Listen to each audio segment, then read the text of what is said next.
Good evening and welcome everybody. You know what time it is and you know what track it is because it is raining.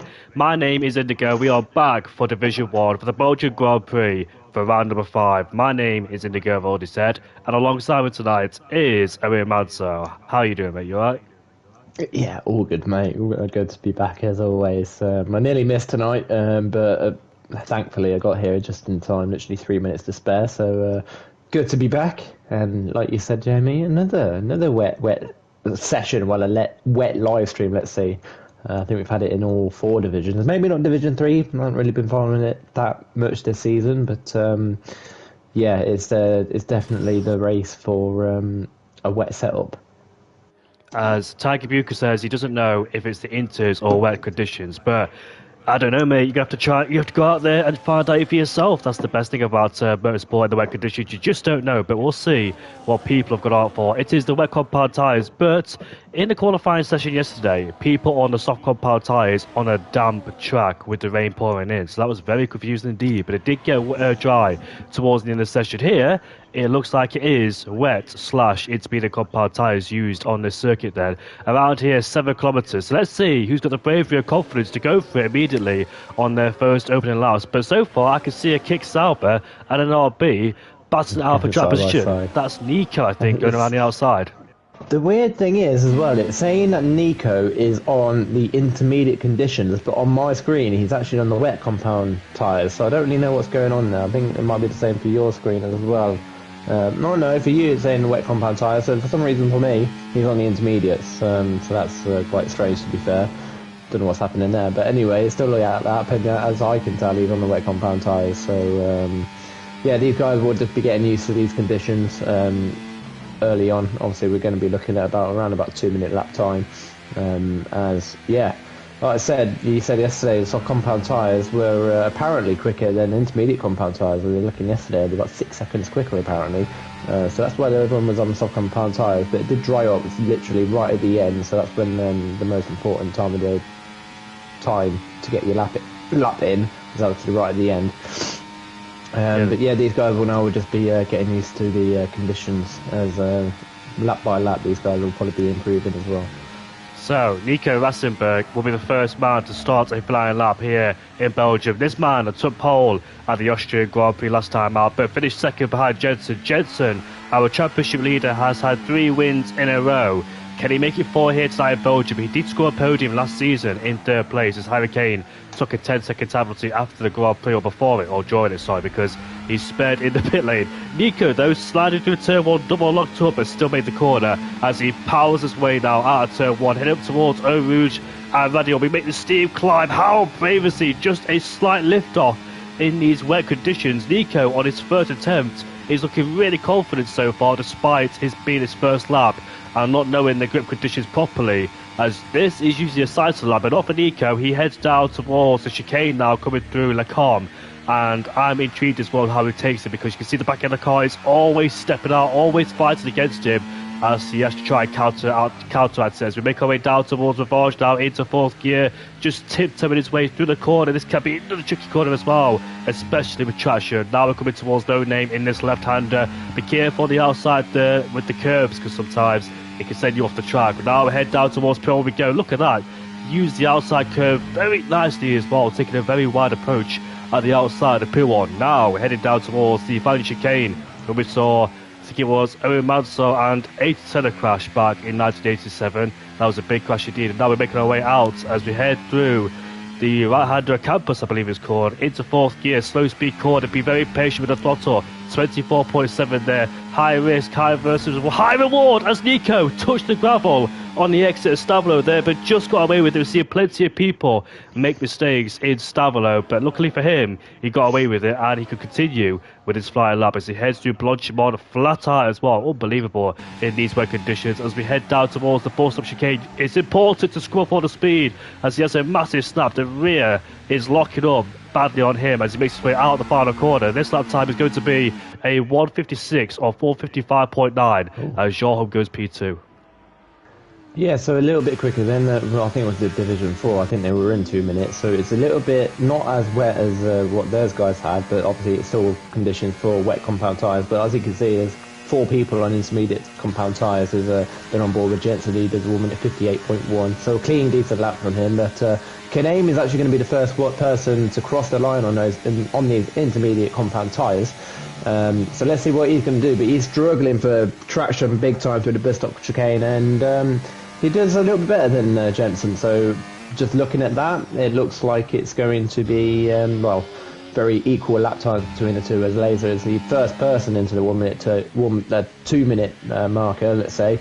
Tiger Bucha now, he's been reserved in pretty much every single division.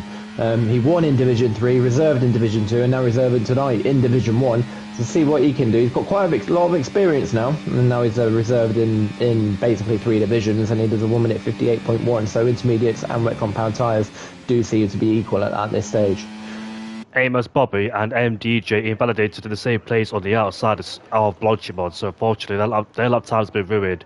Amos Bobby is back, ladies and gentlemen. I remember him having internet connection issues back in Japan. He was leading, but I think his teammate of Kaname at the time was the one that won the Grand Prix in Japan, ahead of Harry Kane and Bear-Remy or Nordis, I think, because I think Bear-Remy got himself a 3-second time penalty and Nordis finished in P3. Then Amos Bobby led the Las Vegas Grand Prix until a late safety car came out due to fire blaze, and Bobby picked up a penalty which was a glitch. We didn't know at the time it was a glitch or not. We thought he sped under the safety car, but apparently there was no delta for him, and unfortunately he picked himself up a drive-through penalty, I believe it was, that penalty was, and it cost him the race because Bobby led the whole race, then Hazara went on to win afterwards. But Amos Bobby has been unlucky, but the Brit is back, and he's invalidated again. Yeah, obviously Bobby reserving for Bear-Remy tonight. No Bear-Remy, which is quite a rare occasion.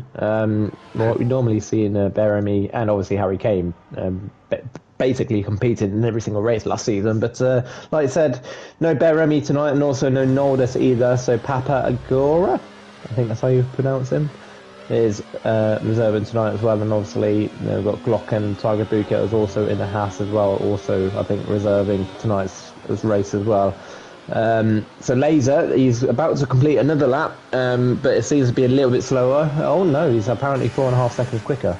So he's finally in those 1 minute, into those 1 minutes, but he's still the slowest car on track. So it seems like he is struggling a lot more than what these guys are, because they're nearly a second quicker than him at the moment. Well, especially with the guy right in front of him, of MDJ. MDJ obviously just completed the lap time with a 58.8. So yeah, Laser currently struggling in this qualifying session. Jensen, as you can see, won the last 3 now, and obviously the new championship leader as of last race last week. Currently sat in second, and also I think he might be on the lap. No, I don't think he is.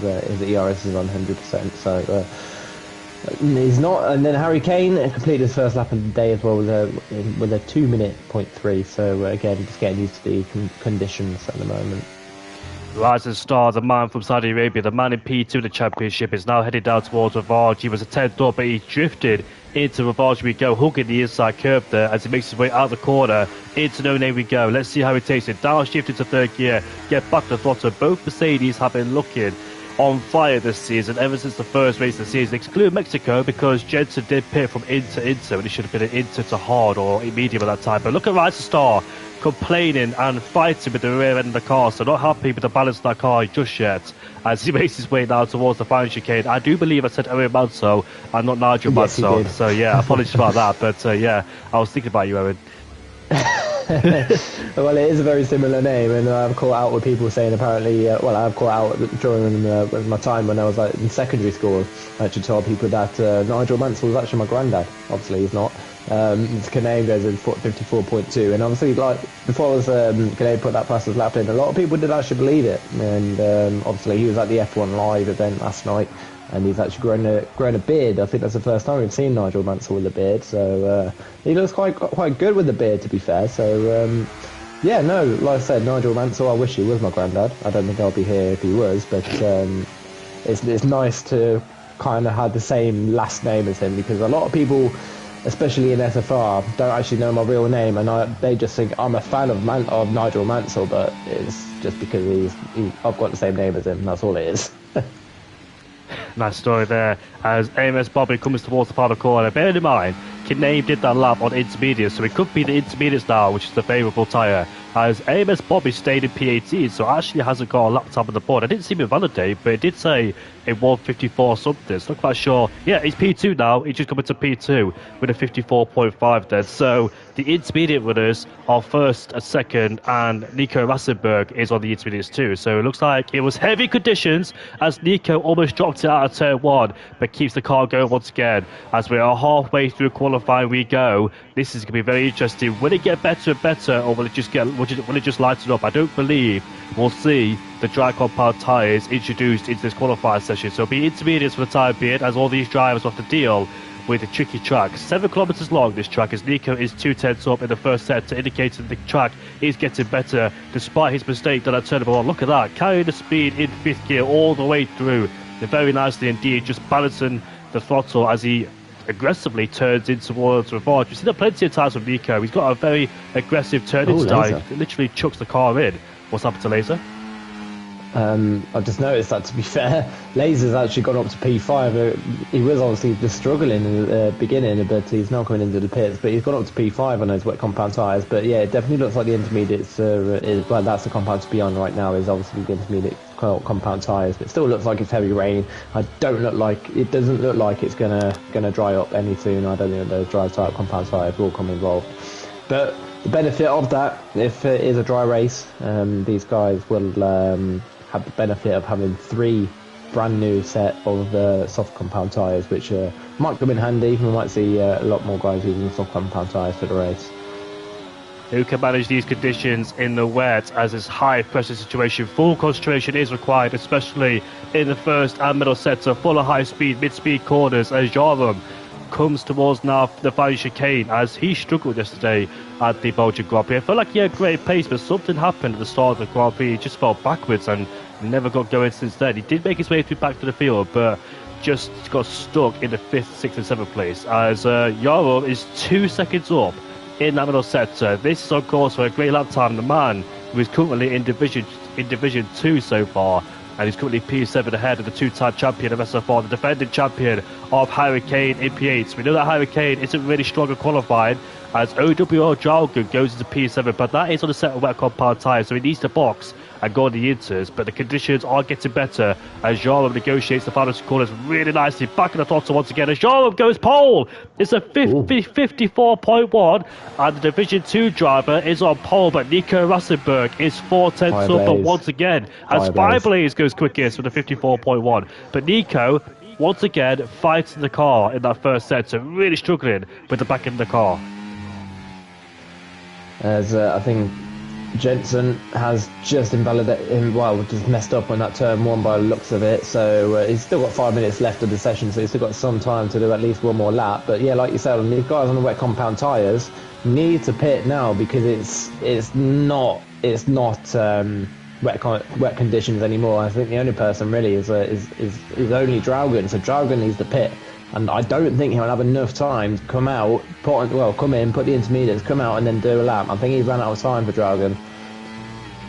Depends where he is. Where is Dragon right now? He's in the middle sector. I think he'll have time to do 1 lap, but ideally you want to be doing more laps on the intermediates, as they don't overheat as much as the soft compound tyres. You can do multiple laps on the intermediates because they don't, the heat cycle isn't too effective like the soft compound tyres. Here comes Nico towards the Buster chicane in 3rd gear. Let's see if he tackles this very nicely indeed as he gets back on the lap pedal once again. Let's see, this lap time is going to be amazing. It is. It's a 52.6, and that's been an absolute obliterated. So people now, whoever's on the wet compound tyres, including Dragon, needs to get on the intermediates and set those lap times. Volakonga, we know, who likes to start in last place, but every time he started last, it hasn't really gone particularly his way. Back in Imola and back as Tiger Buka now goes into P6 with a 56.0. But Shizu Volakonga, as he has a massive moment, a little moment coming out of the final chicane, who started last at I think it was the Austrian Grand Prix last time out, made contact with Kaname, had slight front wing damage because he was in that DRS fight with, I think, Pocket Valid guy, who is not here tonight, unfortunately. Is he here? Pocket Valley guy? No, he's not. Pocket Valley guy is not here because Volakongan is in his car. Makes sense. As here comes Volakongan, then the man from Norway braking at the 100-meter board, slowing the car down, locks up slightly on the entry there. As he makes his way back in the pit lane then, is this going to be a 1-lap shootout for Volakongan, or is he going to start down in last place? Looks like he's going to start in last place. He is the new, who is it? I keep forgetting what his name is. But he didn't do qualifying either. I can't remember what his name was. I don't think I think he's not competing this season. But it's like he's a Division 4 or was a Division 3 driver. Can't remember his name. But no, not John. It was I think it was the driver from last season. Never ever competed in qualifying. Obviously, the likes of Martin, Energy Dan, and Sonic. Obviously, the previous owners will all know who I'm on about, but I can't remember his name. Gogs. That's it. Gogs. I think it is Gogs. Yes. Yeah, we had this conversation, I think, a few weeks ago when we talked about Volocog, and I do remember we saying some names, but there was 2 minutes left to go in this session. MDJ, the man that won Division 2 last season of the Belgian Grand Prix, is making his way now towards Campus, I believe it's called, now coming towards the Stavro corner, which can be very difficult as well. Even though it doesn't look difficult, it can catch a lot of people off guard, especially if you go out too wide in the exit, because it'll drag you off the track and in the gravel trap. And MDJ now is making his way towards Blanchimont. He goes, the man that was challenging Harry Kane for the championship back in season 15. 3 seconds up. And so is MDJ. So here he is coming towards the final corners of the Buster chicane. Keep an eye on Jensen as well in the Mercedes going towards Blanchimont. MDJ cuts the beam and he's currently P7 inside the top 10. But watch out for Jensen, as you said. He's currently in P11 so far, as I'm going on board with him right now. 3 seconds up in that middle sector. The conditions are almost at their best as we make our way now towards the final 2 corners we go. Let's see what Jensen can do as he makes his way towards the line. It's going to be a 52.7 and he's P3 behind Knabe, who's gone straight on, trying to get another lap time on the board. And Nico Rassenberg is on pole once again, but can anybody stop him? Bobby is on a lap. Oh, he loses that back end, but he just keeps it. He's 1.3 seconds up on his sector 2 line, but he just lost the back end, so he might have lost a couple of tenths there. And he's not actually using ERS either, so it looks like he might have backed out of it and go again, because he's actually got a Ferrari right in front of him distracted, and I think that might be Samad actually in front of him. That might be a bit of a distraction. Yeah, so he's restarting the lap now. AMS Bobby backs off then, go for the lap time. Samid is up into P7 in the Ferrari. He's backing off, so needs to make sure that he gets out of the way for Bobby, because he's coming down at turn number 1. When he get out of the way for Bobby, hopefully he did pull to one side, so it indicates he's not a flying lap, but he really needs to get out of the way now for the Red Bull driver, which he does. So AMS Bobby goes through. Hopefully that it affects him. Glock, however, is up into P4 with a 53.9. Incredible lap time there from Glock as he makes his way down towards the board. Yeah, so he's a few hundreds up in the first sector. Is Glock. There's a Red Bull at RB who spun. Is that Nico Rassenberg who spun? No, it's not. Rising Star's invalidated. Rising Star, no good for him. Laser as well, also invalidated. So that's the qualifying over for them too. P12 and P13 for them is going to be best. Jensen is making his way now towards in the middle sector. Jensen is 6 tenths up in that middle sector. He's on course for pole, but Nico Rassenberg is still out there on a flying lap. He's heading towards the end of the first sector, while Jensen's on the other side of the racetrack. Coming through Blanchimont now, easy flat. It's all about keeping it nice and tidy in these final 2 corners. And let's see what he does. As he brakes towards the final 2 corners, he goes braking just before the 100-meter board, slows the car down, clipping the apexes very nicely. Jensen is about to set the timing page alight, and he does. Jensen sets the fastest lap with a 51.7, and let's see, can Nico respond? Yeah, both. Glock is also 3 tenths up on his tyre, so he's going to improve. Obviously, like I said, the final lap is going to be the most important. Glock is going to improve, but how much by? And he doesn't actually get really that close to the top 3. So top 3 is really pulled out, really. Fireblaze, like I said, half a second up. Also, Nico is up on his sector 1 time. He's about to come through sector 2. I think Fireblaze is going to get the first half a second for Fireblaze. So again, he needs to improve by at least a second to maybe get into the top 3. Bobby gets up to that pole position mark, 51.6. But obviously Nico, all these guys are still improving. 1.3 is from Nico at the moment. Papa goes up to P3.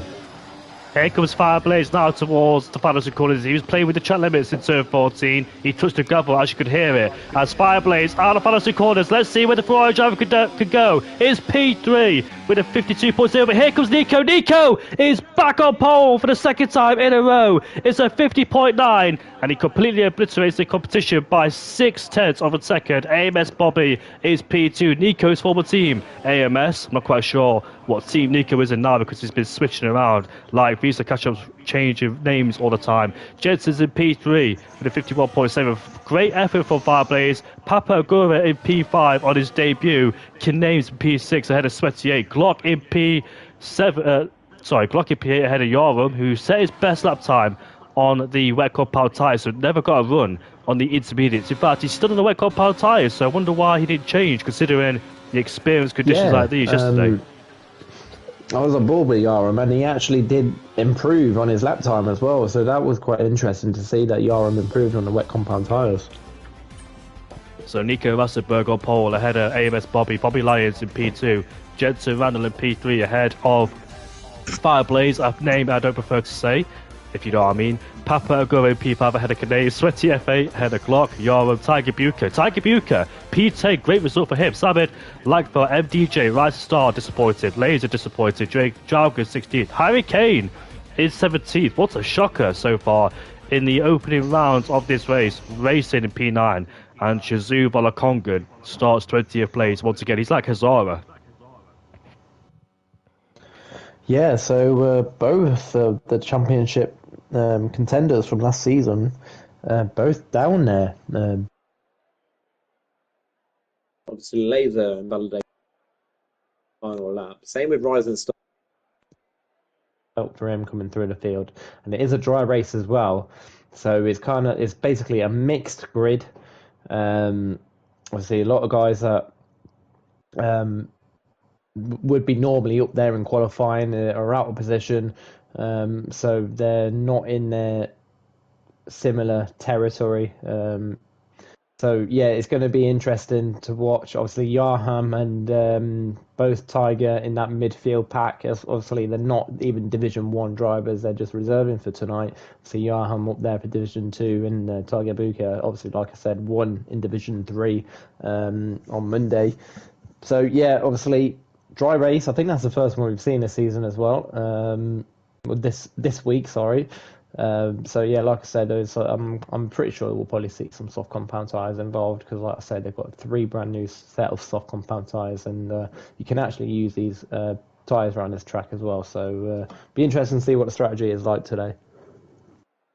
I have seen mixture of strategies involving soft to medium and medium to soft, so let's see if that does happen, because I've seen it in the other race. It does work sometimes, but it all depends if you can manage your tyre wear. But people like Harry Kane, Shazoo Volakongan, Laser, Rising Star, the main people we see usually towards the front or the back of the field. But Harry Kane's garage says the soft compound tyres, but they may change over time because some people, when it comes to waiting, they like to switch around with the tyre allocations to not let their rivals know. I've done it before myself. Yeah, because basically what you can do is a bit of a glitch. Well, not a glitch, but a bit of a Easter egg or whatever you want to call it. You can press pause and look at a race director, and you can actually see what compound everyone is actually on to start off with. So people do like to do that, to change their strategy literally a second before we go. As I say that, we're literally going now. What a coincidence. So yeah, no, let's see what the strategy, and also you can do a soft hard round here as well, which there's a lot of people on hard compound tyres. I've never seen that many hard compound tyres to start off with, but yeah. It's going to be interesting. Obviously, like I said, it's going to be mixed strategy. We've got Martin and Langfeld on the soft compound tyres, and then Johan, Tiger Bucher, and Sweaty on the medium compound tyres, and then everyone else on the hard compound tyres. So 15 drivers on hards, 3 drivers on mediums, and 2 drivers on softs. So going to be interesting. Yeah, 15 people. Majority of people have got a hard on.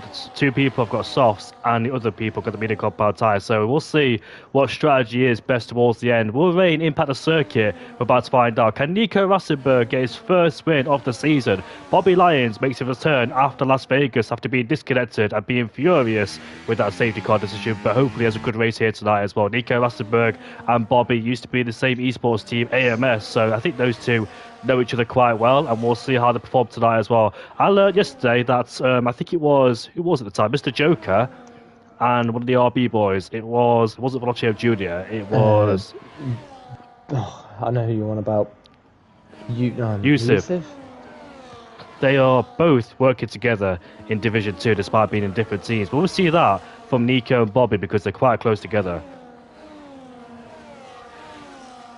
Yeah, Simo says hi obviously. as well. Hello, Simone. She's not actually with me at the moment. She's gone out. I don't know where she is, but she's gone out. She normally is with me on a Wednesday night, but not at the moment.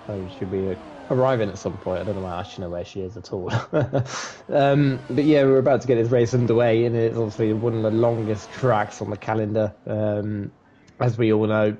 So one of the longest formation laps we ever see, and obviously in real life F1, as soon as they finish the race, they literally go straight into the pits. They don't do an in lap; they go straight into the pits because it takes that long to get around the track. And it's the only track where they do that. They go the opposite way down the pit lane. Obviously, we've been doing that for the last, I think it's 3-4 years now. Obviously, we don't do it. We don't do it. Do it in this game. I mean, I think it would be pretty cool to do an in lap after a race, but don't have that option at the moment. It might come into play later on. But 3 people disqualified. Jamie, down to you. There's usually carnage on a turn one. We've seen it in plenty of times in this past history. 2012, 1998, 2017, 18, 2019 as well. As we make our way now, the lights ahead of us.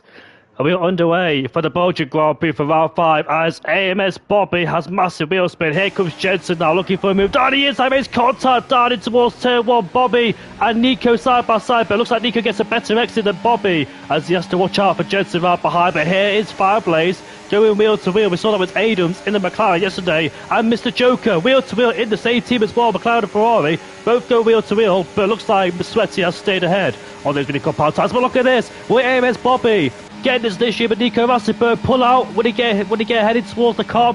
No, he can't. Nico Rosberg stays in front, but still Fireblaze is trying to pressurise as the kickstarter of Europe goes off the circuit there, rejoins in 7th place and stays on the track. Langfeld's up into P9 and no soft compound tyres as well, as Papo Guri has got past Europe up into P8. He goes, there's a few cars there scrapping away for the minor points paid positions as Europe's got a McLaren up the inside. That's Langfeld making moves as Papo almost lost it out of no-name corner on the exit of the curve there, but keeps the pointer as it goes side by side in towards P1. We don't really see much action as Sweaty's got past Jensen already as he puts himself into P3, but Sweaty, we know, in his race pace consistency, he picks up penalties.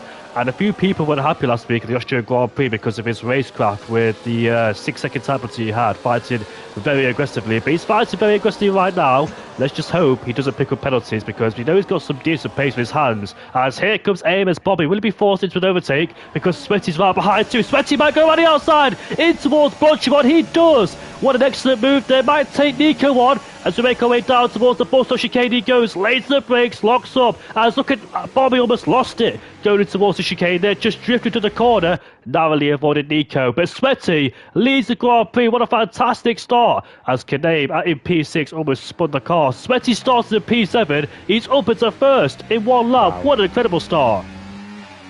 Yeah, great start from Sweaty. Obviously, he has the advantage on the grippier tyre at this stage of the race, but he's now got to try and pull away. But now DRS is involved, so Nico is now going to start coming back of him. And obviously, you got to watch out for Bobby as well. So he might go 3 wide down up towards the chicane. Nico pulls out, and also here comes Bobby as well. Bobby gets both. Sweaty loses 2 positions there just because of the DRS. That's how powerful the DRS is on this game. Sweaty nearly loses the back end, but both Nico and Bobby have got repassed Sweaty, but Sweaty, obviously, he seems pretty aggressive at the moment. He will not back down on this and get these overtakes done as soon as possible, and he looks like he's right behind Bobby at the moment, trying to get that move done, but can't make it happen. But yeah, good few laps so far. Of course, on the Camel Straight, the DRS is very powerful and the slipstream too, so there's no way Sweaty could resist that. Oh, almost lost it there. He touched the curb on the inside towards the final chicane, but luckily saves the car. But there's no way you break it out of DRS, so he's going to stay in the DRS range now of Bobby and Nico Rosberg, just constantly changing places, chopping and changing the bit there. But Sweaty once again making the same move on the last lap. Bobby might make a move on Nico. Let's see what happens then. Almost 3 abreast, the R3 abreast going in towards Blanchimont. They make it out cleanly. Unbelievable. Bobby now takes the lead as Nico Rosberg has been relegated down to 3rd place there. And Bobby once again has a massive moment going in towards the Boston chicane as Jensen and Nico make contact. In towards the final corner we go. Where's Bobby? On the outside as Sweaty once again retakes the lead of this Grand Prix. Fantastic fighting. This is what we just want to see in Division 1. Canadian on the inside of Fireblaze as we exit turn 1. These two had a big scrap last time at the Austrian Grand Prix. Now the wheel to wheel once again as the top three right to the back of each other. Here comes Canadian, used a bit of battery, just gets ahead of Fireblaze before Eau Rouge and Radio. But once again, the top three hot pursuit of each other. Here comes Nico and Bobby. And let's see, Bobby gets boxed in, and Nico gets boxed in, and now Bobby retakes the lead. And here comes Nico now. Down the inside he goes, in towards the cob. Jensen broke himself, he goes off the track. Here comes Kinane now taking advantage. Here comes Fireblaze, might take advantage, but not close enough. As Jensen they're locked up, and here comes Joram down the inside, in towards Revanche, but there's contact between the two as they shove past each other. Yarum's up into P6. A Division 2 driver is running inside the top 6. What a fantastic drives from him so far. But the DRS has been almost broken because Kaname is 1 second behind the top 3 as Yarum picks himself up at 3 seconds penalty like yesterday. Yeah, we won't see as many penalties as we've seen in the last 2 weeks in Imola and Austria. It's not really a massive penalty validation lap, whatever you want to call it, but yeah, Sweaty is going to get a little bit frustrated, stuck behind these two, but like I said, DRS is very powerful as we saw it in Austria last week, so it's difficult to pull away. I don't think we've seen anyone really pull out and kept pulling out a gap in Division 1 so far this season. These guys have always been close together, which obviously for us, Jamie, we like to see. We don't really like anyone kind of like pulling away, as Bobby gets the fastest lap. Yeah, contact down in the final corner. That was Papa, who had a great start initially, but it's fallen backwards now into P15. So he's lost 10 places. I'm not quite sure. He's been slowly but surely falling down the order, so can't seem to get the grip around here in Belgium. But Sweaty once again pressurising Nico. They'll both have the DRS at the back of Bobby. And let's see, Sweaty overtakes Nico. Will he overtake Bobby too? As he makes his way down towards the calm. Bobby's derated. Sweaty goes down the inside. Now they're never pegging, but Sweaty a bit late to the brakes, says Bobby backs off, and here comes Nico around the outside in towards the comp, but thinks he has to back out of it wisely there because they don't want to continue their battle going side by side. Sweaty will break the DRS, plus on the medium compound tyres too at this stage, which means he's on the faster tyre, so wise thing for Nico not to continue that fight and back off and just follow the DRS of Sweaty, not allowing him to pull away. But this has helped Kaname being brought back into DRS because the gap was over 1 second as there's yellow flags down there. Who has gone for a spin? Martin, unfortunately, in P20 has gone for a spin. But follow Kongan, let's not forget him. He's moved himself up into P10. So he's getting 10 places in 4 laps. Follow Kongan once again absolutely flying. He's right behind Tiger Bucher as well, the man that might commentate with me tonight because of you. I didn't think you were going to make it, so he wanted to step in for commentary, but luckily you are here. Yeah, obviously, like I said, it was a bit late, but it eventually got here. But Sweaty, quite surprisingly, wasn't able to break the DRS on Bobby. That was his opportunity to really break the DRS, but Bobby is able to keep with it, and obviously it's 8/10 of a second. That was Sweaty's best opportunity to pull away. He does put a fastest lap in, but it's not going to be enough because obviously now Bobby is right behind him with the DRS. But it was Sweaty's first opportunity to pull away during this race. Obviously, he didn't really have the chance on the second lap when he was in the lead because, like I said, DRS. As Nico has actually dropped out the DRS of these two, so Nico is now under threat from Kanane and Jensen, so watch out for that as well, as Bobby might even make a move on Sweaty, but they need to take time because they know that medium compound tyres are going to start struggle as Kanane has now got past Nico, so Nico is struggling with something a little bit maybe, I don't know what with, but Nico got overtaken by Kanane. Jensen is going to be looking now to get that overtake done on Nico. Yeah, Nico allowed Kanane pass because he knows that he didn't have DRS, Kanane did, so he powered past him, and now Kanane's brought the gap down. So Nico's mistake has cost him dearly, has lost track position, but at least now he's still in the DRS range as he continues to follow the top 3. Sweaty's doing a fantastic job in first place on the medium compound tyres as well. As Vola Kongan has got past Rising Star, Vola Kongan is up into P8 now, so P20 to P8 in 5 laps. This is what we expected from Vola Kongan. Racing is up into P12 ahead of Langfeld. Those soft compound tyres may be deteriorating very quickly. We know the soft compound tyres isn't really a good tyre around any circuit unless it's the British GP. We do soft to medium there, but any other race circuit, they do wear out quite significantly. As Sam has gone for a trip in the gravel, same place as Carlos Sainz last year, as well as Laser has passed MDJ. Of course, two former rivals, Laser and MDJ, unfortunately scrapping over P17 and P18 with OWR drive against Fireblaze has got past Yoram. Yoram's in the pit lane quite early on the medium compound tyres there, so go for your huge undercut. Like in Austria, we see the undercut was very effective. So let's see if he tries to go for that goal and try and rejoin in front of the rest of the field. Yeah, I was for him to pit that early, you would think he would start on the soft compound tyres, but yeah, he's pitted properly early here. There's Nico again under pressure, big time from obviously Jensen is now right on the back of him, and I think he will get the overtake done. But it goes in the middle of the track, does Nico, makes it difficult for which way Jensen goes. But he goes for that inside, and then obviously it comes to the outside. But you've got to make sure you stay there to have a chance. For this corner to get the overtake properly done, and he does. So Jensen now up to P4, so Nico down to P5. Fireblaze is obviously now right behind him with Volakongan now up to P7, so again Volakongan is making some moves.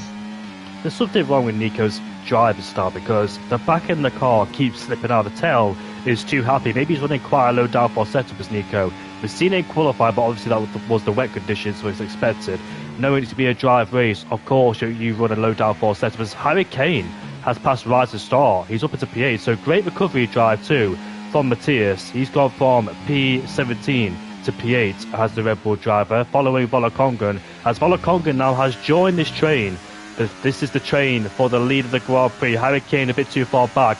Surprisingly, Rising Star's not really been in the battle so far, as Racing, the other RP driver, is right behind him as well. So Rising Star hasn't had the pace here to keep up with the leaders on the DRS train, as he's currently second in the championship, fighting with Jensen. We know those two work together really well. Racing has backed off there, lifting and coasted to save possibly fuel and regenerate the battery as well. But here we are then as we head down towards turn 1. Yarman's rejoined down in 19th place. Tiger Bucher has pitted as well, going from mediums to hards to take them towards the end. These hard compound tyres can make it a long fair distance in this race. Now we're watching the top 6 or top 7 climb towards Eau Rouge already. We're Canadian P3, he DNF'd at the Imola Grand Prix, had a terrible race back in Imola, but he's back now. His highest result was P3 at the Hungarian Grand Prix. Here comes Sweaty now, back on Bobby as he puts himself back into first place on the medium compound tyres. I'm intrigued to see when he pits as well, as Bobby gives him a bit of a shove going up towards the hill at the exit of turn 7. But Bobby, there's no way. I thought for 1 second Bobby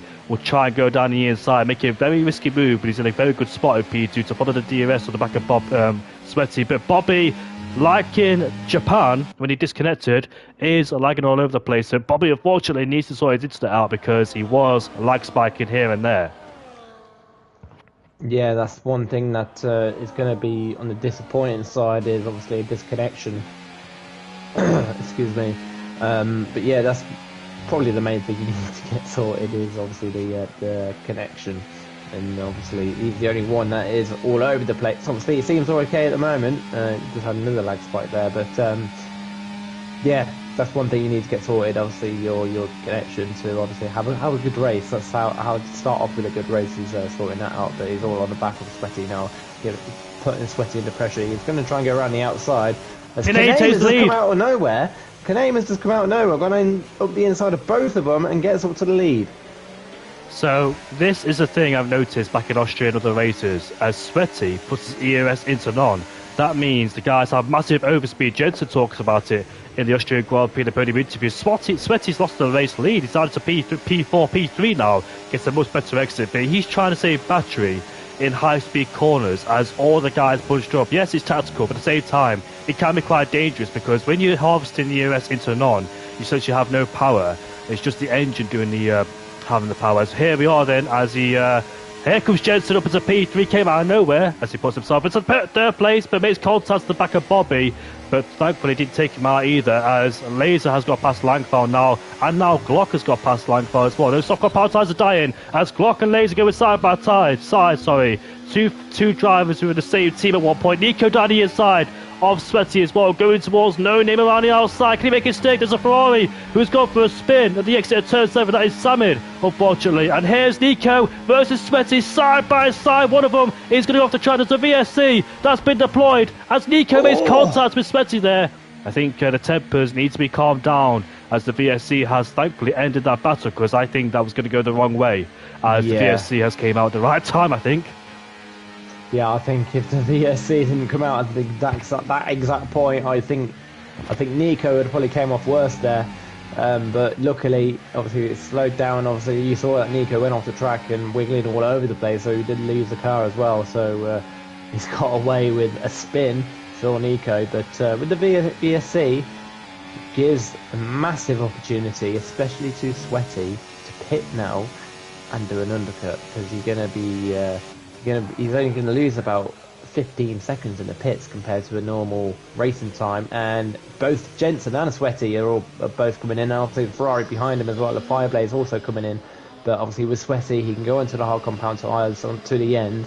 Obviously, I'm guessing Jensen and Fireblaze are going to go into the medium compound tyres, but they will suffer with tyre wear at the end compared to Sweaty. So Sweaty has a golden opportunity to take the win here in Belgium. Let's see then, it's all in his hands, but let's see how Sweaty can get, as he's currently on the hard compound tyres. Jensen and Fireblaze gone for the medium compound tyres. They pitted as well to the undercut, but the mediums will make it towards the end, but they should pay a price towards them in the Grand Prix too, as the VSC has ended, and Bobby might get the jump on Kaname, but actually the VSC ended the right time for Kaname, as he was down the straight and in towards the comma already, as Kaname now leads this Grand Prix. Bobby's second place, Nico, has fallen out the DRS race because Sweaty and Jensen have pitted, fallen out the equation there. Sweaty gets ahead of Jensen. Now they're behind MDJ. Nico Rassenberg is really struggling. He's fighting so much, and Nico has picked himself up a 3-second time penalty. I think the composure is starting to slip up there for Nico, because when he starts to get a bit angry, then he starts to overdrive the car, make mistakes like that at the exit of No Name, dip a wheel in the gravel and spin. That's what happened to Hungary. And the MDJ slowing down. They let Fireblaze go, so one Dutchie passes another, as Fireblaze is now up into P9. But Jensen and Sweaty must work together now, try and get the undercut on Kaname and Bobby when they make their pit stops. What are those two or three going to do? And Volokongan as well in P4. Let's not exclude him. Volokongan is in P4 from 20th place.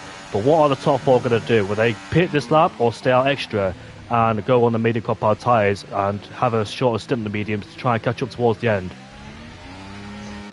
Yeah, I mean, it's going to be difficult for them now. Obviously, they're already on the hard compound tyres, as Langfeld pitched for the 3-second penalty, but they're already on the hard compound tyres. They're going, oh, Nico really loses the back end there in turn one, so he really is not obviously concentrating or something there, but that's really upset him with, I'm guessing, the incident he had with Sweaty just before the VSC. But yeah, he kind of needs to calm himself down a little bit just to get back into a rhythm. Is now because of that, Volokongan is now going to get that move done up into P3, as obviously Bobby and Kanane also swap positions as well. So, but yeah, it's a difficult decision for these guys now in the top 4 or 5, because obviously with Harry Kane as well being there, as Jensen and Sweaty. Oh, yeah, getting a bit feisty between those two down that main straight. They're going to be pitting behind these guys, but they will be on the quicker tyres, obviously, or they're going to be on at least the medium compound tyres. They can extend it maybe now to maybe go into soft compound tyres to maybe have a different opportunity to maybe go for the win, but obviously with them they'll have to go longer, and then they're going to be behind even more the later they stop. But yeah, we'll be interested to see what these guys do. Open up all the options there, options considered on the table for those guys who stayed out there on the hard compound tyres. Like I said, maybe go towards the soft compound tyres. They do have fresh softs, but what's happened there? Is that Nico? Nico's lost it at the exit of Stavlo, and I think he's really started to lose his temper now, unfortunately. We've seen this back at the Imola Grand Prix, we saw this back in Hungary. When Nico gets angry, he gets frustrated, and he unfortunately can't stay calm. So unfortunately, this is what's happening to Nico this season. It's a bit like me in the older years, when something goes wrong, I start to get a bit annoyed, and I just can't seem to focus or keep on the track there. So I was going to say that Nico could follow Volokongan, because Volokongan is actually catching Kaname. He's 1.4 seconds behind. He was 2 seconds behind when he got past Nico. But I was going to say, can Nico follow Volokongan, get himself back in DRS range with Kaname and Bobby, and use Volokongan for DRS? But unfortunately, that won't happen now because Nico is behind Harry Kane. As Racing gets past MDJ, Rising Star sets the fastest lap of the Grand Prix as well. As Bobby and Kaname scrapping away. These two are teammates back in the Japanese Grand Prix. When Kaname won, Bobby disconnected, unfortunately fell down the order. And that was Kaname's first win as Harry Kane has been overtaken by Nico, puts himself into P4. Sweaty and Jensen once again swapping place for P6 and P7. There we know Sweaty is on the best tyres out of these lot going towards the end of the Grand Prix. Fireblaze is right there too, just following these pairs to see what happens towards the end. They don't want to fight too hard, of course. Don't want to waste or give up any time towards the top three who are extending on the hardcore power tyres, potentially, maybe going on the soft core power tyres towards the end, or maybe goal hanging for a safety car as Nico and Harry Kane get so close once again as Matthias is desperate to get past the RB driver who looks like he's really struggling so far is Nico on these hardcore power tyres. Hasn't looked comfortable ever since he arrived here in Belgium in qualifying as the car kept snapping on him in the high-speed corners as Matthias once again puts the pressure on Nico Rosberg. Volokongan is so close to the DRS range of Bobby and Kaname as Harry Kane has got past Nico, puts himself into P4, but Volokongan tantalizingly close. He's almost in DRS range, but outbroke himself a bit. But he is in DRS range, so he's got himself in DRS, but has he had to sacrifice a lot of batteries trying to get himself in DRS range to the top two? Then if he has, then that might be a problem heading towards Eau Rouge already on the Kemmel Straight because he'll lose a lot of time. Harry Kane and Nico are in the pit lane. Yeah, so that's big for them. Obviously, it's only halfway through the race distance, but they're going to go on the medium compound tyres. No brainer there. So let's see where they're going to come out of. Obviously, they're pitting now. I think they're going to be quite far behind. They're behind Laser, they're going to be. So that's how much time they'll be losing. And obviously, if they have the big map on, like Volokongan, Kaname and Bobby, they'll hopefully see and locate where Harry Kane and Nico have come out and think where they're going to be when obviously they pit. Obviously they're about 4, 5 seconds, 6 seconds ahead of them, so they're looking around about maybe MDJ, Papa territory at the moment with these three, with the top three. That's probably where they're going to maybe come out. Harry Kane just did Alex Albon and overtook on the grass as Joachim's almost lost the car. He's ghosted and Nico goes through, puts himself into P14, but Joachim defended aggressively against Harry Kane. And Kane was forced to go on the grass, did Alex Albon back in 2019 when he overtook Sergio Perez on the last lap. Because if you remember the last lap, Lando Norris broke down and Perez and Albon were fighting over DRS as Perez tried to let Albon go, but Albon knows what Perez was doing on that day as the two Williams swap places as Papa goes up into P9. He had a good start, but went down the order in a few laps time, down into P15. Now he's up into P9 on a brand new semi power tyres. Maybe find his pace once again. As Rising Star is next to overtake MDJ as AMS Bobby is in the pit lane. It's probably going to medium quad power tyres. I don't think the softs are going to make it towards the end as he's going to go on the mediums. Laps, maybe another 2 laps, but maybe might be with the time that you can go on the soft compound tyres, but still too late. But there is a yellow flag in sector 3. I'm not 100% sure why. Glock. I don't know what's happened to Glock, but something's happened to Glock, and he's actually come into the pits as well. So something happened to Glock. Not 100% sure there, but where's Bobby? Where's Bobby? Where does he come out? I've lost him now. There he is. P7. So he's come out behind Racing and Sweaty and Fireblaze and Jensen. So he's still in that main pack, or has he? No, he's about 5-6 seconds down on the leading pack. Obviously, the top between P3 and P4 no, sorry, P3 and P5 is probably going to be maybe our top 3 because of how far they're behind. I know it's 6 seconds between Sweaty and Racing. Can Fireblaze get his first podium as well this season? He's been lucky to try and get his first podium, but hasn't had the best look either. I know he had problems in the stewards room back in the Austrian Grand Prix. I couldn't see the video or couldn't tell why, but it was a pit lane incident there for Fireblaze as Harry Kane is right behind Rising Star. I remember when Fireblaze made his debut, it was with Nico back at the Spanish Grand Prix, as we all clearly remember that race when Nico went on to win as Fireblaze, his Williams teammate that day, spun at turn number 9, made contact with somebody on that day as well. But Fireblaze has picked up a win only one win, and that was back in the Mexican Grand Prix when I was his teammate back in Williams, and that's his one and only win so far. He's picked up 3 podiums as Volokongan is in the pit lane. Here comes Sweaty side by side with Jensen in the four-stop chicane. We go wheel to wheel, and let's see who ends up first in this battle. A bit of contact on the exit too, as massive wheel spin there for Sweaty. Jensen just stays ahead of Jensen stays ahead of Sweaty as he puts himself into P3. Volokongan now has pitted on the medium compound tyres. Where is he going to rejoin? Quite far back as well. There is Bobby going through. He's right behind Racing in P5 as Volokongan is rejoined in P7 there. So let's see if Volokongan finally has the pace, or can he try and finally catch up? As here comes Jensen then on Fireblaze as he puts himself into P2 ahead of the Ferrari driver. And here comes Sweaty now on the Ferrari, but he dives around the outside. That's a very weird move indeed. Not quite sure why he did that, but that was a very bizarre move, going around the outside like that, just switching from the inside to the outside on the grass there. Yeah, interesting move there. Yeah, but yeah, these top 3, they're gonna have to start to try and maybe work together, because obviously Bobby is gaining. It was about 6.6, now down to 5.5, so he has gained a second in basically the last lap. So these guys need to be careful if they want to just be these 3, because you don't want many cars in the battle, because obviously you're going to be probably might lose positions near the end of the Grand Prix because of that. So yeah, Kaname is the last person to pit. I'm expecting him to pit now, obviously just to cover off Volokongan. Obviously with that undercut at the moment, looks powerful. Bobby and Volokongan is about 2 seconds, so that's how much time he's going to lose at the moment. That's how much time he is losing at the moment, is 2 seconds really, as Sweaty and Fireblaze getting a bit feisty as Sweaty tries to make a move on Fireblaze, but it doesn't really make it worth it, as now Kaname has come into the pit, so he's going to come out probably behind Volokongan, as they've now got DRS of course, and this is now the top 3 as expected. Bobby puts in the fastest lap, so Bobby, as like I said, is gaining on these guys, and Bobby has also got a task on his hand to try and break the DRS on Racing as well, which he actually has just achieved. That is just over a second. Can he keep that over a second? I think he has just managed to. So obviously for Racing to not have that DRS, so Bobby is gaining, and quite big as well.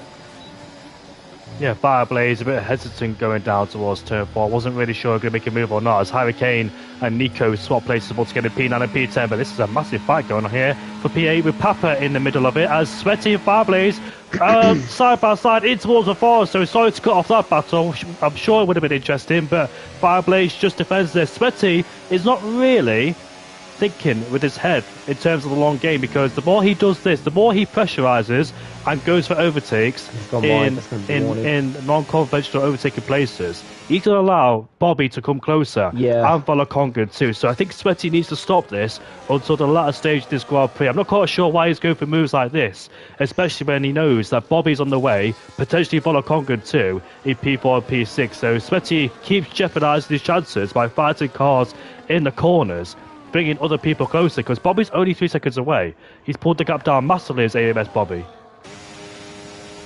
Yeah, it's now 2.9 seconds, so like I said, the more these guys are going to fight in like this, it's just going to give the opportunity for Bobby to close in.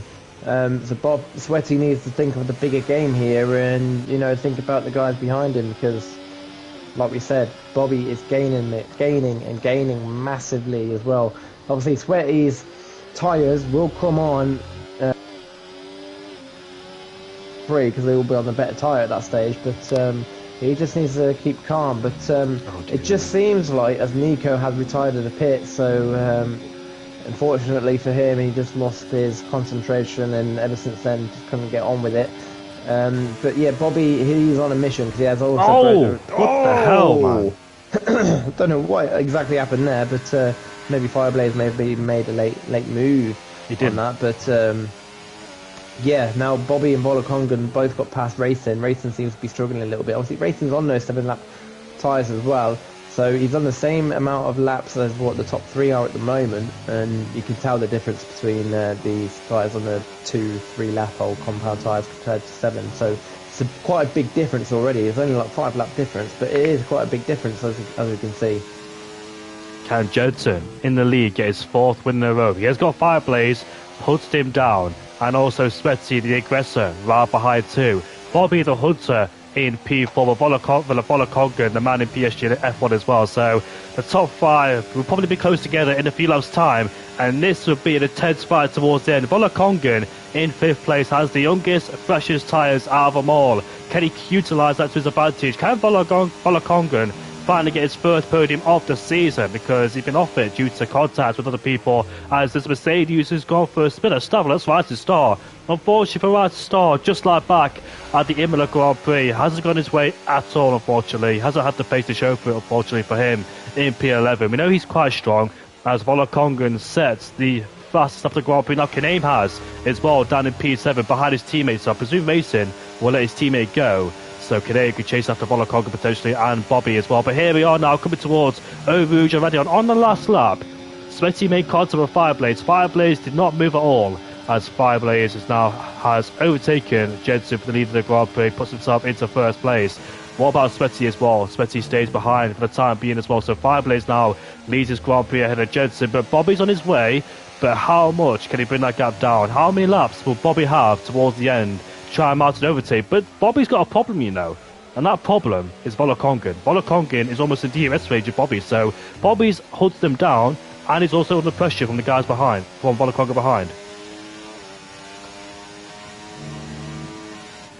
In a bit of a predicament there is Bobby, so he's hunting these guys down. The gap's gone down to 1.6, but Volokongan's just on the cusp of entering that DRS range as well. So let's see then, can Bobby and Volokongan catch up towards the end? It'll be a 5-way fight for 1st place. And Manso, if you were trying to talk, your mic was on mute. Rise and Star's gone for a spin again. Yeah, I was actually on mute. I didn't actually notice. Thanks for reminding me. But yeah, no, Bobby has now pretty much caught up to his top 3 now. What is this? What's happened? Sveti tried to go around the outside at the bus stop chicane. No, not the bus stop chicane, Blodgemon. It wasn't going to work. There was no space there, as it was a very late move. So Sveti's costing himself. So he's jeopardising his race dramatically here, as he's trying to go for moves that are not on. It's a bit too late as we head down towards Turn 1. And now, look who's in the DRS. AMS Bobby and Volokongan have caught up.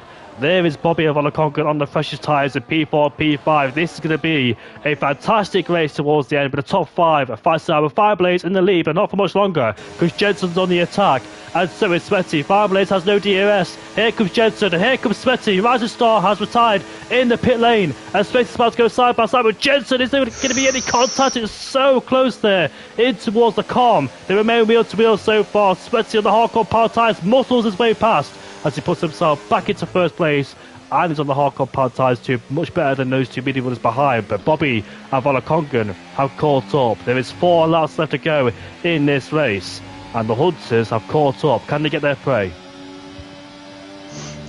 Yeah, at this stage now, both Jensen and Fireblaze will be struggling a lot more than what Bobby and Volokongan is at the moment. Obviously, this is kind of like the time where you would actually make a pit stop, 9 laps old, medium compound tyres, to go into hard compound tyres at that stage of the race anyway, if you did start on medium compound tyres. So Jensen and Fireblaze were definitely now starting to be struggling a little bit. As you can tell, 6/10 is now the gap between Sveti and Jensen, but Jensen now, I guess Jensen, all he needs to be making sure that he just stays with the DRS of Sveti, and try and keep Fireblaze behind. But Fireblaze is gaining, but he's not going to do any stupid moves.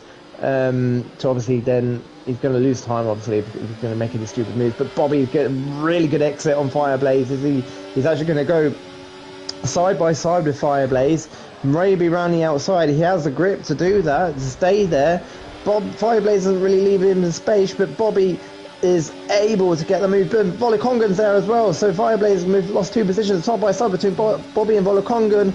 Volokongan, great move down to up on Eau Rouge, and now he has the head of Bobby, which is probably his rival out of this battle. As Jensen. Here comes Fireblaze on the inside in towards Turn 4, but he cuts the corner, and unfortunately stays in P5. So Fireblaze had massive problems going out of turn. I didn't quite see what happened to him at turn number 1, because I was checking his best result. His last best result came at the Austrian Grand Prix last season when he finished in P3 with that broken wing, or P2, sorry. the Austrian Grand Prix where he should have won if you would argue about it with Jensen spinning out the final corner. But Bobby now, Volokongan, P3 and P4, you expect those two to win the Grand Prix on the better medium compound tyres. Here comes Volokongan in the final chicane, but Sweaty a bit late to the brakes, lifts off the brake pedal and stays in P2. Volokongan there tries to go for a move, but Sweaty responded, stays in P2. But how much longer can these two defend the threat for Volokongan and Bobby right behind? The Hunters are right there in P3 and P4, looking for their first win of the season. Sweaty, Volokongan, Bobby, Fireblades all looking for their first win of the season, as also Volokongan's looking for his first podium too. Same with Bobby as we head down towards the Buster chicane we go. No moves being made down here at the Buster chicane, but probably on the next time we enter the Kemmel Straight, we'll see some changes and we'll see who will lead the Grand Prix as we exit the final corner going down towards turn 1. The first DRS zone just preparing in towards turn 1. Trying to get decent next to Jensen. Spun the car! Jensen spun! Out of the lead he goes! Has he hit the wall? I'm not quite sure. Jensen just missed the wall there, and that's a big shocker for Jensen. Here comes Volokongan right behind Sweaty then with the DRS wide open, and this should be an easy target now for Volokongan to get past Sweaty, but Sweaty is using the bash. Where's he going? That's the grass, mate. Not quite sure where he was going there, and here comes Volokongan now into the lead of the Grand Prix. Can't believe what I just saw there. I don't know what that was. Really trying to, I don't know, lose the slipstream, but it's cost him a penalty, and it didn't really work anyway, as Volokongan gets past him anyway. So yeah, that was a weird tactical move. Maybe he wasn't looking at the screen. I don't know. But yeah, Volokongan gets past anyway. As Bobby now is right behind him. So Sweaty has cost himself the 3-second penalty because of that as well. As Fireblades is also there. Kaname is also caught up as well with his pack. Jensen's obviously made that mistake. That's the reason why Kaname is now up there, to be fair, with that helping himself with the DRS. So yeah, watch out for Kaname, because he is on the newest compound tyres, but we're only like 2 laps left of this Grand Prix, so Kaname hasn't got much time.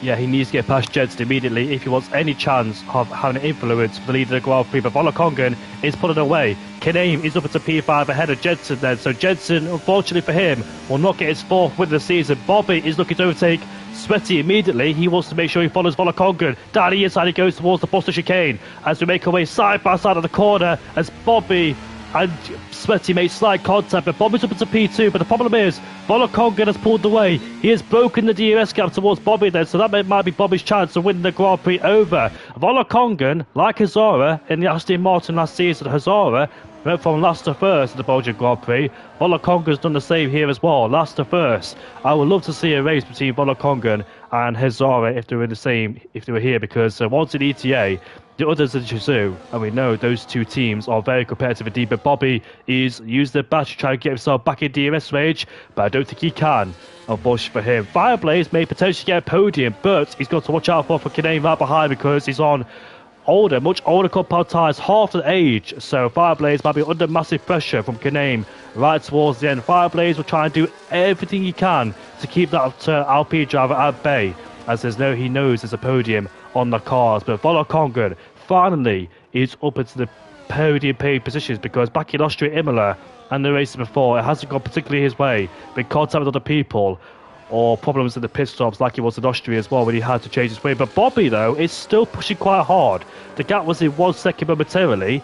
Is there any way for Bobby to try and get himself in DRS range before the Buster chicane? He might use all of his battery on this short straight heading towards Blanchimont and the Buster chicane, but I don't think he can, Volokongan's got some decent pace and he's extending the gap. It's Volokongan and Bobby, so that was Bobby's last chance now. Bobby will have to think about defending, but Kaname is right behind Fireblades, and look at this, he's right behind him. He might go wheel to wheel, but Fireblades stays ahead. Remember, at the Hungarian Grand Prix, roles were first. Fireblades was hunting down Kaname. This time it's Kaname hunting down Fireblades. Look at that, much better exit on those mini compound tyres as Kaname, the Puerto Rican, is up into 4th place, but Fireblades is fighting back. Down the inside he goes in towards turn 1, not wanting to give up a podium just yet. There's contact out of turn 1, wheel banging, but Kaname stays ahead for the time being. But Fireblades wants the DRS in the back of the LP driver. Can he get it back? As we go through Eau Rouge and Rodion we go. Sweaty's right behind Bobby, but the main battle is between Fireblades and Kaname. Here comes Fireblades on Kaname again as we go wheel to wheel, but Fireblades has no battery. as we go down towards the car. We can't make an overtake, so Kaname stays in P4. Bobby's just got himself a DRS range, but it's not enough, unfortunately for him. This is the last lap of the Grand Prix. There is no more chance for Bobby. I don't think he has the battery status. He has 30%. That won't be enough to defeat Volokongan, and he will have to try and keep an eye on something behind as well.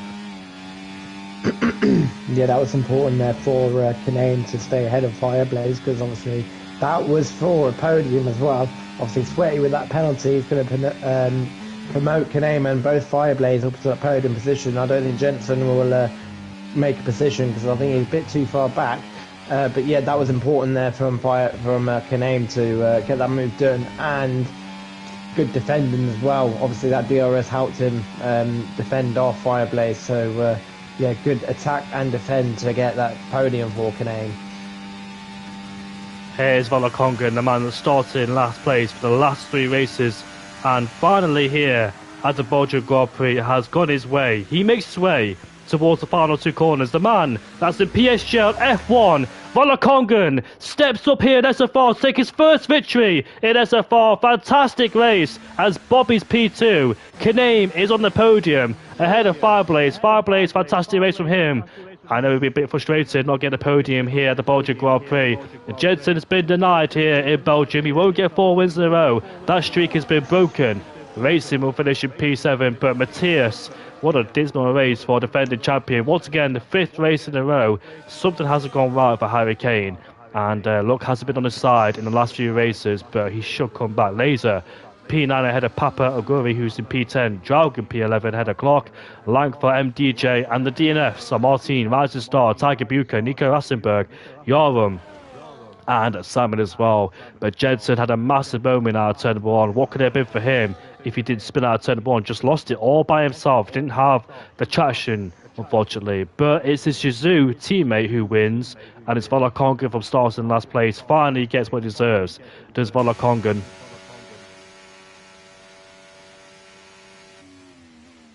Yeah, so with Volokongan, I don't think he ever has done a qualifying session. But as you can see, he has the pace to, if he did qualify and did a good qualifying, he could probably pull away. And that's how quick Volokongan is. I think he is probably one of the quickest drivers we have ever had in SFR. Since probably Harry Kane's dominance of last season. But Volokongan is able to not only be ahead, but able to pull away as well. And that's what I mean about him not qualifying, is he's probably been told by Laser not to qualify because he's that quick. But yeah, no, good win there from Volokongan.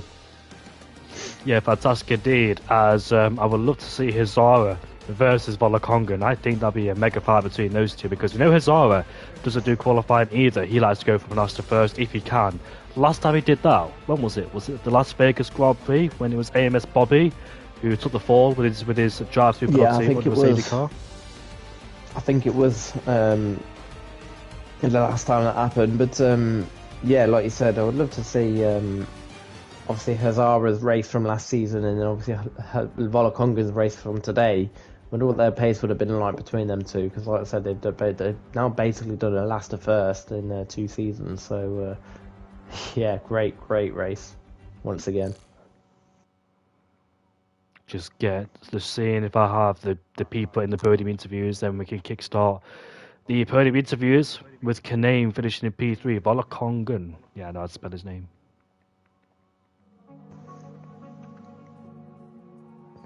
That's why I couldn't find him, because I've got him as a close friend already from the EML days, so I was so confused there. But hopefully Volokongan does join the podium interviews. We'd love to hear from his point of view. Bobby Lyons as well. I don't think Bobby really joins the podium interviews either. I don't think he has a mic. I think Kaname's already here, so...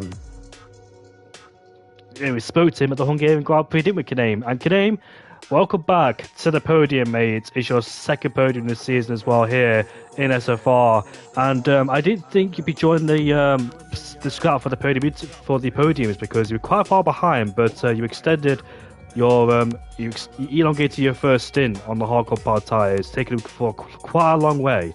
They went to the mediums towards the end. What you expected as well in this Grand Prix? Did you think that there'd be a podium in the cars today? Did you think that you were too far behind during any point in this Grand Prix? Yeah, I think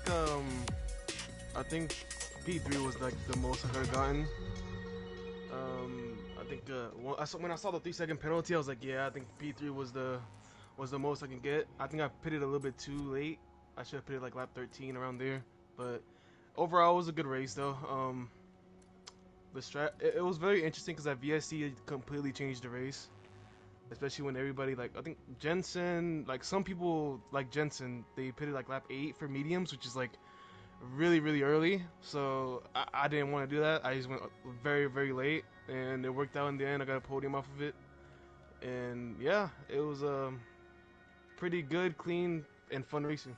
So I'll take P3. You were in the top 3, and you were leading the Grand Prix for a bit as well when that VSC came out, but Nico Rastenberg struggled. You got past Nico, and you got yourself back in DRS range of Spetty and AMS Bobby as well. Volokongan was on the charge, so you had great pace today. But like you said, I think you pitted a bit too late, but it still worked for you in the end. How nervous were you with Fireblaze? Because that's your second time racing with Fireblaze again, fighting for a podium. It was roles reversed this time, and Fireblaze was putting pressure on you for the podium in Hungary. Yeah, it was good hard racing. I mean, I knew I was gonna win the fight since I had like 6 lap newer tires. So, but it was very fun fighting against him. He fought hard and I fought hard. So, I'll take the PT though. Good racing from him. Everything like that. So. Yeah, fantastic for you to get into the podium as well this season. And how do you feel for the Chinese Grand Prix next week? I think I'll be decent there. One of my stronger tracks, I'll say, but you know these guys are quick as fuck too. So let's see how it goes. Let's see how it goes. Yeah, luckily the FIA is not in there, otherwise we get a massive penalty. But yeah, congratulations today, Kinane. Fantastic race for you, and once again, mate, nice to speak to you. Hopefully, we'll see you on the top step of the podium once again. Yeah, I hope so too. Thank you. And Mansell, you got any questions for him? No, I haven't. But amazing race from you, Kinane, today. Obviously, you was able to. Obviously, that when you pitted, you had good pace to obviously able to catch up and finish that in that P3 position. So obviously, good defending there as well from Fireblaze at the final lap of the Grand Prix. Obviously, that was important to keep him behind to get that podium. So yeah, no, good race and good luck for China. Thank you. I do believe AMS Bobby has joined the party, so welcome Bobby to the party, mate. Make sure your voice is shared and we can kickstart the podium interviews with you, mate, if that's so good. Yeah, yeah, it says allow, so it should work. Well, it's your first podium in SFR, mate, because I know back at the Las Vegas Grand Prix, you almost won the Grand Prix, but unfortunately that safety car came out and it gave you that penalty, that drive-through penalty, which cost you dearly towards the end. In Japan, you had those internet connection issues where you dropped backwards as well, and your teammate Kinane at the time won in Japan. But how are you feeling today? Are you a bit disappointed knowing that Volokonga started in last place, or are you happy with what you got today, considering it's your first podium in SFR? I'm kind of disappointed. I could have won that race, but I don't know what the McLaren was doing. He drove off the track at one point, I think, and got a penalty, and then he just held me up, and then it lost me DRS. And then yeah, I tried my hardest to get back in, but it wasn't obviously enough. But to get back from about 8 seconds behind back into DRS, that was good. Yeah, I was going to ask about the McLaren driver, especially because it was quite surprising seeing fire so hard, especially when he had a 3-second time penalty, like in Austria as well, when he did the exact same thing. He drove off the track, got himself a 3-second time penalty, and fought so hard against other people that did have penalties. But yeah, I definitely dare say that cost you, because it lost you the DRS towards Volokongan. I believe you were fighting the bus stop chicane, and the gap was like 1.5. You were pushing so hard to try and get that gap under 1 second. Did you think for any moment that you could get that gap under 1 second and possibly challenge Volokongan?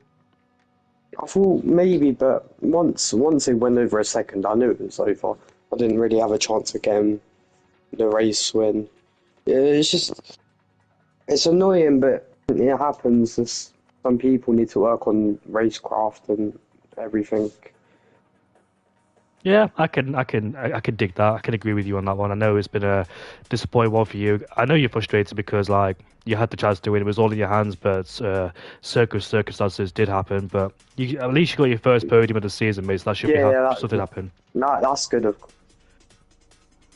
And oh, I'm gonna ask you another question as well, Bobby.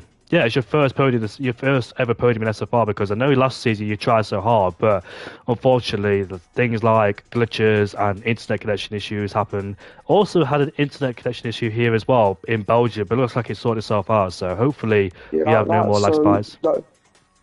Apparently, the servers have been really bad for other people as well. I think it's just a game. I thought you left the league, but it's nice to see you back, Bobby. Yeah, I've just been busy with school and stuff, so I haven't really had that many Wednesdays free. Fair enough, but still good place today. Yeah, thank you. Mads, are you any questions for Bobby? You're on mute, by the way. Thank you, Jamie.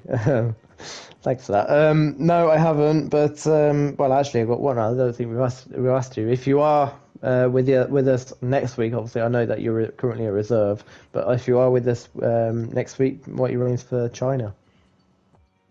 Yeah, China I don't really like as a track. It's not. Just it's hit and miss. It can provide good racing, but I'm just not a fan of it personally.